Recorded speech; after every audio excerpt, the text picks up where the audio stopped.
Someone looks at you and they ask, "Are you okay?" And something inside you cracks, just a little, because for a second, you almost told the truth. You almost said, "No, I am not okay. I have not been okay for a while, and I do not know how to say that out loud."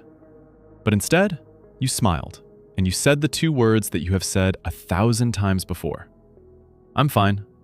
And the conversation moved on, and no one noticed. Because you are so good at this that even the people closest to you have no idea what is actually going on inside you. You have told yourself this is strength.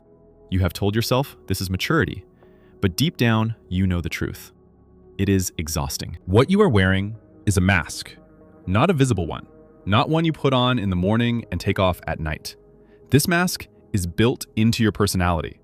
It is woven so deeply into who you are that most days, you do not even realize you are wearing it. Psychologists call this emotional masking. It is the habit of hiding your true emotional state behind a performance of being okay. And the performance is flawless. You laugh at the right times, you ask other people how they are doing. You carry everyone else's feelings while pretending yours do not exist. Think of it like a house. From the outside, the house looks perfect. Fresh paint, clean windows, beautiful garden. But inside, the walls are cracking, the foundation is sinking, and no one has been invited in for years. Here is what neuroscience says about what happens inside your body every time you say, "I'm fine," when you are not. When you feel an emotion, your brain generates a signal. That signal wants to move outward, through your face, through your voice, through your body. That is what emotions are designed to do.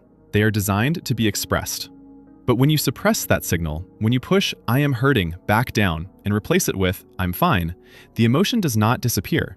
It redirects. Research by Dr. James Gross at Stanford found that emotional suppression actually increases the intensity of the emotion internally. The more you push it down, the harder it pushes back. And it does not just stay in your mind, it moves into your body. Chronic suppression has been linked to increased blood pressure, weakened immune function, digestive issues, and long-term cardiovascular problems. Your body is keeping the score of every emotion you refused to let out. "I'm fine" is not free. Your body is paying the bill.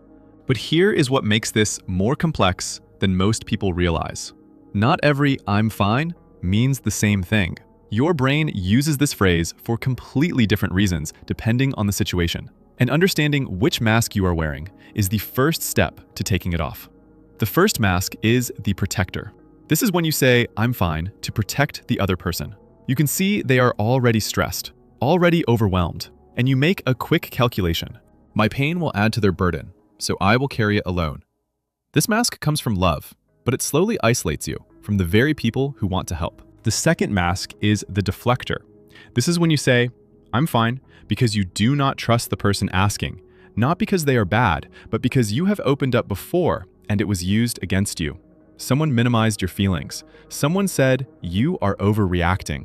Someone turned your vulnerability into gossip. So now your brain has a rule. Openness equals danger. Deflect. The third mask is the performer. This is when you say, "I'm fine," because your identity depends on being fine. You are the strong one, the reliable one, the one everyone comes to. If you are not fine, who are you? This mask is held in place by your role in other people's lives, and removing it feels like you are letting everyone down. The fourth mask is the translator. This is when you say, "I'm fine," because you genuinely do not have the words for what you are feeling. Something is wrong, you can feel it, but if someone asked you to explain it, you would not know where to start. So, "I'm fine" is not a lie. It is a placeholder for an emotion that does not have a name yet.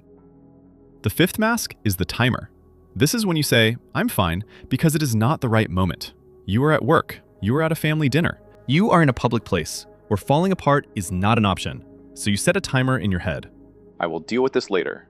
But later never comes, because by the time you are alone, the mask has fused to your face, and you cannot remember what was underneath it. So where did the mask come from? You were not born wearing it.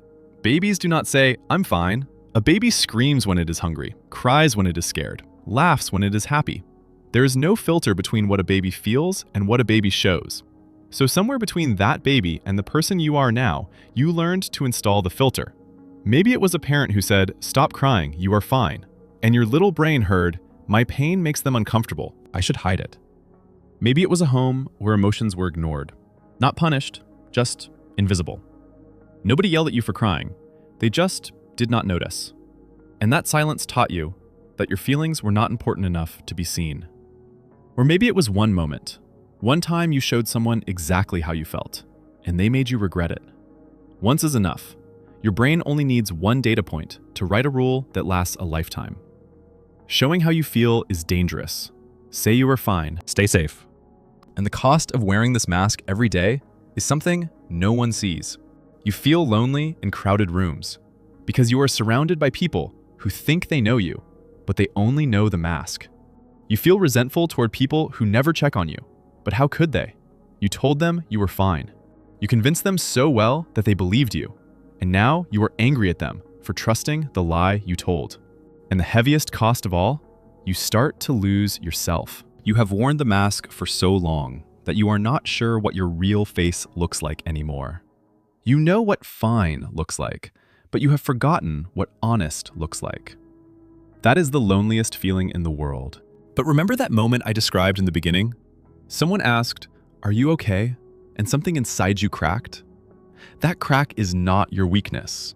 That crack is your humanity trying to break through. Every time you almost tell the truth, every time your eyes get wet before you catch it, every time your voice shakes for half a second before you smooth it over, that is the real you, knocking on the wall of the mask, asking to be let out. And that knocking is a sign of strength, not weakness. So how do you start to take the mask off without feeling like you are falling apart? 3 steps. The first step is the 1% truth. You do not need to rip the mask off all at once. That is terrifying, and your brain will fight you every step of the way. Instead, start with 1% of the truth. The next time someone asks how you are, instead of "I'm fine," try something slightly more honest. "Honestly, today has been a lot. I have been better. I am a little tired, but I will get through it." You are not dumping your entire emotional history on them. You are opening a door 1 inch, just enough to let some air in. And what you will find is this: most people will not run. Most people will lean in, because you just gave them permission to stop being fine too. The second step is the safe person test. You do not need to take the mask off for everyone. That is unrealistic. And honestly, not everyone deserves to see your real face. But you need at least one person who has earned the right to see what is behind the mask. How do you know who that person is? The safe person passes 3 tests. First, they listen without immediately trying to fix you. Second, they have never used your vulnerability against you. And third, when you tell them something hard, you feel lighter afterward, not heavier. If you have that person in your life, start with them. If you do not have that person yet, that is okay. A therapist counts, a journal counts. Any space where your words are received without judgment is a space where the mask can start to come off. The third step is the mirror moment. This one is just for you. Tonight, when you are alone, I want you to ask yourself the question that no one else knows how to ask you properly. Not, "Are you okay?" That question is too easy to deflect. Instead, ask yourself, what am I carrying right now that I have not told anyone about? Do not judge the answer. Do not fix it. Do not minimize it. Just let it exist. Because for some of you, that will be the first time in months, maybe years, that you have been honest with the one person who needed it most: yourself. So let me say this to you now, and I need you to actually hear it. Not the masked version of you, the real one, the one reading this behind the smile. You have been carrying things that no one knows about. You have been holding together in rooms full of people who think you are the strong one. You have smiled through pain that would have broken most people, and you did it so well that nobody even thought to ask twice. But I am asking you now, not "Are you okay?" because I know what you will say. Instead, I am telling you, it is okay to not be fine. It is okay to let the mask slip. It is okay to let someone see the cracks. Because the people worth keeping in your life are not the ones who love the mask. They are the ones who stay when it comes off. And to help you start this process, I have created a free guide called Behind the Mask.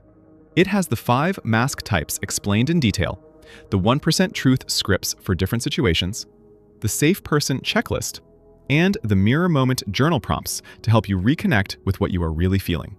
You can download it using the link in the description.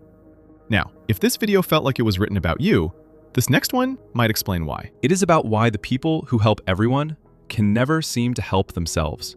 You can click on it right here. I will see you in the next one.